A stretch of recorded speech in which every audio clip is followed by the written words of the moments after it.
बच्चों जय हिंद। स्वागत है आप सभी का गणित की कक्षा में। आज हम कक्षा 7वीं के अध्याय के अंतर्गत पढ़ेंगे परिमेय संख्याएं। तो मैं आप लोगों को सलाह दूंगा कि आप परिमेय संख्याओं के परिभाषा में उलझिए मत, क्योंकि परिभाषा कई बच्चों को समझ में आती नहीं है।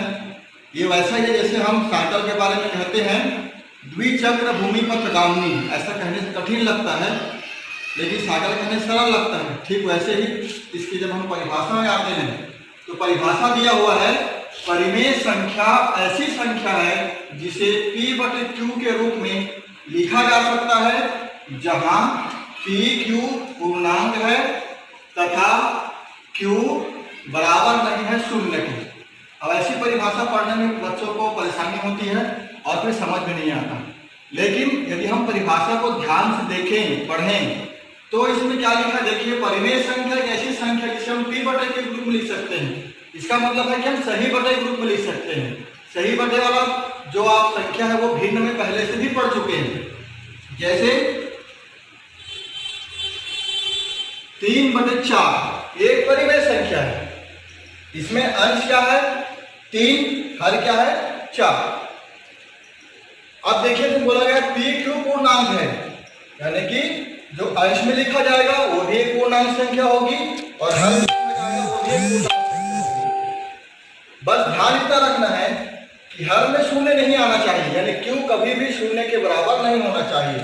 हम ऐसा नहीं लिख सकते 3/0। इसका कारण ये है कि यदि ऊपर में यदि कोई भी संख्या है, अंश में कोई भी संख्या है तो उसका कोई ना कोई भाग होगा, यानी कि वो या तो एक भाग में होगा या वो 2 भाग में बटा होगा या वो 3 भाग में बटा होगा, शून्य भाग में नहीं बटा होगा। एक कोई वस्तु है तो एक भाग में तो रहेगा ही वो। इसलिए हम कह सकते हैं कि नीचे यानी हर की जो संख्या है वो शून्य के बराबर नहीं है। ये जो है वो परिमेय संख्या नहीं है। बाकी ये भी एक परिमेय संख्या है, 3/1 भी एक परिमेय संख्या है, 3/2 भी एक परिमेय संख्या है, 3/3 भी एक परिमेय संख्या है। यदि हम यहाँ ऋण लिखते हैं ऋण 3/2 भी एक परिमेय संख्या, क्योंकि पूर्णांक कहा गया है। PQ पूर्णांक है। दोनों में से कोई भी एक संख्या ऋणात्मक हो सकती है, दोनों संख्या भी ऋणात्मक हो सकती है, दोनों में धनात्मक हो सकती है। तो भिन्न में और परिमेय संख्या में यही अंतर है कि भिन्न संख्या ऋणात्मक नहीं होती हैं, जबकि परिमेय संख्याएं ऋणात्मक और धनात्मक दोनों होती हैं। तो आइए हम प्रश्नावली 7.1 के कुछ सवालों को देखते हैं।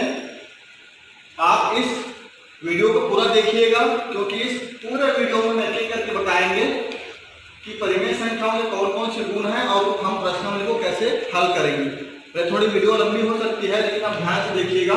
पहला प्रश्न दिया हुआ है कौन सी संख्या परिमेय संख्या है। यहाँ पर देखिए कुछ संख्याएं दी गई हैं आपको, जैसे 4/1 ये भी एक पूर्णांक है, ये भी एक पूर्णांक है, इसलिए परिमेय संख्या है। 3/7 भी एक परिमेय संख्या है क्योंकि दोनों पूर्णांक है। यहाँ पर देखिए 27 दिया हुआ है, नीचे हर में कुछ नहीं लिखा है, इसका मतलब यहाँ पर 1 होगा, यानी कि 27/1। जिस संख्या के हर में कुछ नहीं लिखा है इसका मतलब वहां पर 1 लिखा हुआ है। ये आपको ध्यान में रखना है। अब देखिए 24/0 ये परिभाषा में सही नहीं है, ये परिभाषा में खरा नहीं उतरेगा, क्योंकि हमने पहले ही कहा है कि P और Q दोनों पूर्णांक हो, लेकिन Q शून्य के बराबर नहीं होना चाहिए। इसलिए यहाँ पर जो शून्य लिखा हुआ है ये परिभाषा के अंतर्गत नहीं आ रहा है, यानी कि परिभाषित नहीं हो रहा है। इसलिए 24/0 एक परिमेय संख्या नहीं है। फिर 3/5 ये भी एक परिमेय संख्या है। तो परिमेय संख्याओं को आपको अलग करके उत्तर के रूप में सभी को लिखना है। और 24/0 परिमेय संख्या नहीं है, कारण भी आप बता सकते हैं क्यों नहीं है, क्योंकि Q जो है वह शून्य के बराबर हो रहा है यहाँ पर, जबकि शून्य के बराबर नहीं होना चाहिए।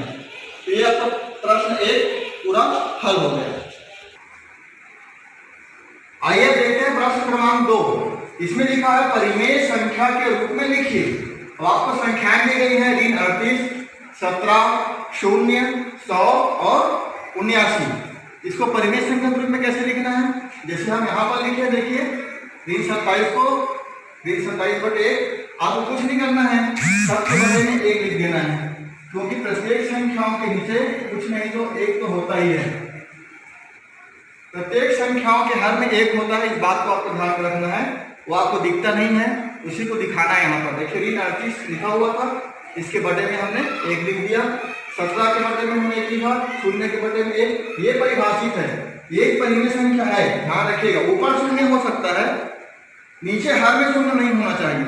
यहाँ पर शून्य का मतलब है 0/1, 100/1 और 79/1। इस प्रकार से आपको जो भी सवाल दिया जाएगा ये भी एक परिमेय संख्या है। परिमेय संख्या में ध्यान रखिएगा, सभी प्राकृत संख्याएं, पूर्ण संख्याएं, पूर्णांक संख्याएं, सारी की सारी संख्याएं परिमेय संख्या है। कौन कौन सी? प्राकृत, पूर्ण और पूर्णांक संख्याएं। इस प्रकार से आप इन सवालों को भी हल करेंगे, बहुत कठिन नहीं है। सभी संख्याओं के नीचे आपको बस बटे करके एक लिखते जाना है। ये सवाल भी हमारा कंप्लीट हो गया है ना, बहुत सरल। आइए देखते हैं तीसरा सवाल। तीसरा सवाल में दिया हुआ है, तीन तुल्य परिमेय संख्याएं लिखिए। मैं प्रश्न 3 का दूसरा सवाल ले रहा हूं, ऋण 3/4। ऋण 3/4 को 3 तुल्य परिमेय संख्या लिखना है। इसमें भी ज्यादा आपको कुछ नहीं करना है, बस अंश और हर को कोई भी एक संख्या से गुणा करना है। जैसे देखिए यहाँ पर इन 3/4 को मैं 2/2 से गुणा कर रहा हूँ। ऊपर भी 2 से गुना, नीचे भी 2 से गुना। 2/2 का मतलब होता है 1, और किसी भी संख्या को 1 से गुना करने पर उसके मान में कोई परिवर्तन नहीं होता, इसलिए इसके मान में भी परिवर्तन नहीं होगा। चलिए गुणा कर दीजिए। 3 दूनी 6, ऋण है से ऋण 6 और 4 दूनी 8। ये एक परिमेय संख्या होगी, तुल्य परिमेय संख्या। इसको हम इसी प्रकार देखिए, हम यहाँ पर 3 से गुणा करेंगे ऊपर नीचे। 3 किया 9, ऋण 9 और 4 किया 12। ये भी तुल्य परिमेय संख्या बन गई हमारी। अब इसको किससे गुणा करेंगे? 4 से भी कर सकते हैं, 5 से भी कर सकते हैं, 6 से भी कर सकते हैं। अब इससे चाहे उससे गुणा कर सकते हैं, जरूरी नहीं है 2 से शुरू करें। देखिए आसानी होगी यदि आप 2 से शुरू करेंगे, 1 से नहीं करना, क्योंकि 1 से गुणा करने पर यही संख्या मिलेगी हमको। तो हमने 2 से किया, फिर 3 से किया, अब हम 4 से कर रहे हैं। आप चाहे तो 5/5 से भी गुणा कर सकते हैं, 6/6 से गुणा कर सकते हैं, जो उत्तर आएगा वो भी सही रहेगा। तो 4 किया 12, क्योंकि ऋण है से ऋण 12 और 4 को 16। इसी प्रकार से 5 से भी गुणा कर सकते हैं। आगे आप असंख्य परिमेय संख्याएं निकाल सकते हैं जो तुल्य होंगे सभी। 5/5 से, फिर 6/6 से, फिर 7/7 से, फिर 8/8 से, ऐसे आपको करते रहना है। तो हमको 3 कहा गया, 3 निकालिए। बाकी सवाल भी प्रश्न 3 के और भी जो सवाल दिए गए हैं इसी प्रकार से आपको बनाना है और तुल्य परिमेय संख्या निकालना है। तो ये तुल्य परिमेय संख्या निकालना भी बहुत आसान है। अब देखिए प्रश्न क्रमांक 4 में लिखा हुआ है, सरलतम रूप में लिखिए। तो आपको पहला सवाल दिया 25/40 और तीसरा सवाल दिया ऋण 15/45। सरलतम रूप में लिखने का मतलब है, भिन्न के पाठ में भी हम पढ़ चुके हैं, हम ऊपर नीचे एक ही संख्या से भाग देते हैं। तो किससे भाग देंगे? 25 और 40 को एक ही संख्या से 5 से करते हैं। 5 पंचे 25 और 5 अट्ठे 40। अब देखिए 5 और 8 को किसी एक ही संख्या से और भाग नहीं दिया जा सकता, इसलिए 5/8 25/40 का सरलतम रूप है। इससे सरल और नहीं हो सकता, इसलिए हम काम को यहीं पर रोक देंगे। इसी के लिए 5 पंचे 25 और 5 अट्ठे 40, ये 5/8 उत्तर आ गया था। तीसरा सवाल में देखिए, इसको किससे भाग दे सकते हैं? सीधे सीधे हम 15 से भाग देंगे। 15 एकम 15, 15 दिया 45, इसका उत्तर आ गया 1/3। ऋण यहाँ पर भी है, यहाँ पर भी ऋण है, दोनों ऋण कट जाएगा, उत्तर आएगा हमारा धन। इस प्रकार से प्रश्न 4 के सारे सवाल हल होंगे। आपको ऊपर नीचे को एक ही संख्या से काटना है और तब तक काटना है जब तक और आगे ना कटे। जैसे देखिए 5/8 और आगे नहीं कटेगा किसी भी एक संख्या से, 1/3 और आगे हल नहीं होगा। यही दोनों हमारा उत्तर है। आइए देखते हैं प्रश्न क्रमांक 5, तुल्य परिमेय संख्या छांटिए कहा गया है आपको ये सवाल दिया गया। पहला सवाल 5वां का पहला, इसमें 4/12, 8/24, 1/3, 16/36 और 25/75 दिया हुआ है। ये तुल्य भिन्न कौन कौन सी इसमें से तुल्य भिन्न है, इसको हमको छांट के लिखना है।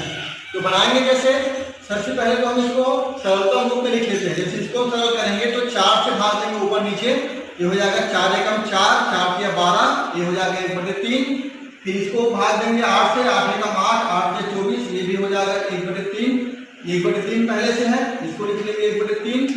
अब ये 16 और 36 2 से भाग जाएगा, ये 4 से भाग जाएगा, 4 2 16, 4 में 36, ये हो जाएगा 4/9। और इसको हम भाग देंगे तो होगा 25 से कम 25, 25 या 75। ये और सरल नहीं हो सकता, इसलिए हम इसको छोड़ देंगे और बाकी को लिखेंगे 4/12, 8/24, 1/3 और 25/75। ये चारों संख्या तुल्य भिन्न है, 1 2 3 और 4। ये तुल्य भिन्न में नहीं आए क्योंकि इसका मान अलग आया है। इस प्रकार से प्रश्न 5 के एक और सवाल दिया हुआ है, उसको भी ऐसे ही बनाएंगे। 1 2 3 4, ये चारों की चारों संख्याएं तुल्य भिन्न हैं। आपको उत्तर में 1/3 नहीं लिखना है सब में, बल्कि आपको ये लिखना है उत्तर में 4/12, 8/24, 1/3 और 25/75। आइए अब हम प्रश्न क्रमांक 7 देखते हैं। इसमें लिखा हुआ है 3/8 को ऐसी परिमेय संख्याओं के रूप में व्यक्त कीजिए जिनका अंश ऋण 6 हो। और एक चौथा सवाल इसी में है, हर ऋण 32 हो। देखिए आपको सवाल ये दिया हुआ है ऋण 3/8, इसको ऐसे बदलना है कि इसका अंश बन जाए ऋण 6, तुल्य परिमेय संख्या बदलना है इसको। और दूसरा इसमें ऐसे बदलना है कि हर जो है 32 हो जाए। तो आइए पहला देखते हैं हम हल। पहला ऋण 3/8, ऋण 3/8 को किस संख्या से ऊपर नीचे गुना करें कि इसका अंश ऋण 6 हो जाए, ये आपको ध्यान में रखना है। तो किससे गुना करेंगे, अंश 6 हो जाए। ऋण 3 पहले दिया हुआ है, ऋण 6 करने के लिए क्या करना पड़ेगा हमको, ऊपर नीचे 2 से गुना करना पड़ेगा, तब तो ऋण दूनी 6 हो जाएगा। ये बराबर हो जाएगा ऋण 6/8 दूनी 16, ऋण 6/16।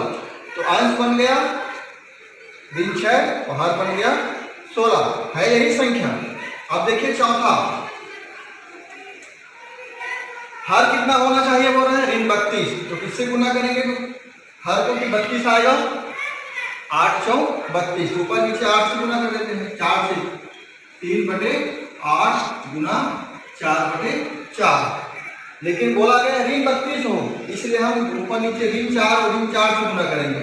ये ऋण 4 और ऋण 3 गुना होगा, ये हो जाएगा 3 चौक 12, ऋण और ऋण का गुना धन हो जाएगा यहाँ पर, इसलिए ऋण ही लगेगा। अब देखिए यहाँ पर 8 चौक 32, क्योंकि यहाँ पर ऋण है, यहाँ पर धन है, इसलिए यहाँ पर ऋण लगेगा।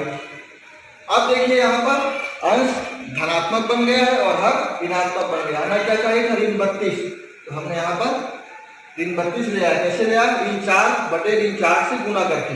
यहाँ पर हम धनात्मक संख्या से गुना किया, क्यों, क्योंकि हमको अंश में ऋण 6 लाना था। इसी बात को ध्यान में रखना है आपको, ऋण लाने के लिए कहा गया अंश में, तो ऋण आना चाहिए अंश में। हर में धनात्मक है पहले से, और यहाँ पर हर में ऋणात्मक आना चाहिए था हमको, इसलिए ऋणात्मक संख्याओं से गुना किए। इस प्रकार से आप प्रश्न क्रमांक 7 के और 2 सवाल जो दिए हैं उनको भी आप बनाएंगे। अब आइए देखते हैं प्रश्न क्रमांक 8। इसमें दिया हुआ है a का मान ज्ञात कीजिए। प्रश्न आपको दिया, पहला प्रश्न 5/11 व a/33 तुल्य परिमेय संख्या हो, ये शर्त है, तब आपको a का मान ज्ञात करना है। चलिए हल करते हैं इसको। हल 5/11 व a/33 क्या है, तुल्य परिमेय संख्या है। इसका मतलब ये है 5/11 बराबर है a/33 के। अब हम लोग यहाँ पर ध्यान में रखिए, 11 को किससे गुना करेंगे 33 आएगा, इस बात को ध्यान में रखना है। तो चलिए इसको देखते हैं, 5/11 गुना किससे गुना करेंगे 33 आएगा। या तो आप 11 से 33 को भाग करके देखिए, 11 किया 33, इसका मतलब 3 से गुना हुआ है ऊपर और नीचे। ये आ गया 5 किया 15/11 किया 33, ये बराबर किसके, a/33 के बराबर है। अब हम तुलना कर सकते हैं, दोनों का हर बराबर हो गया तो हम अंशों की तुलना कर सकते हैं। तो हर दोनों का बराबर है, तो a बराबर कितना आएगा 15, इसलिए हम लिखेंगे यहाँ पर, अतः a बराबर 15। हम यहीं पर तुलना नहीं कर सकते डायरेक्ट, यहाँ पर तुलना करने के लिए हम इसको ठीक बना सकते हैं। चलिए देखते हैं, इसको इधर गुना करें और इसको इधर गुना करें, तो ये हो जाएगा हमारा 5 गुना 33 बराबर a गुना 11, यहाँ पर इसको नीचे ले आए, नहीं करेंगे तो यहीं पर ये यहाँ पर रहेगा, तो 11 एकम 11, 11 दिया 35 और 5 दिया 15, तो बराबर आएगा हमारा 15। ऐसा भी हम कर सकते हैं, इस रूप में भी हल कर सकते हैं। लेकिन चूंकि हम तुल्य परिमेय संख्या शुरू से पढ़ते आ रहे हैं, तुल्य परिमेय संख्या के साथ इस प्रकार हल करेंगे ज्यादा अच्छा रहेगा, बाद में हम उसको इस रूप में भी। तो उम्मीद करते हैं आप कक्षा 7वीं के अध्याय 2 के 2.1 के सभी प्रश्नावली को इसी प्रकार से हल करेंगे, सभी प्रश्नों को। तो अब हम मिलेंगे अगले प्रश्नावली में, तब तक के लिए आप सभी को जय हिंद।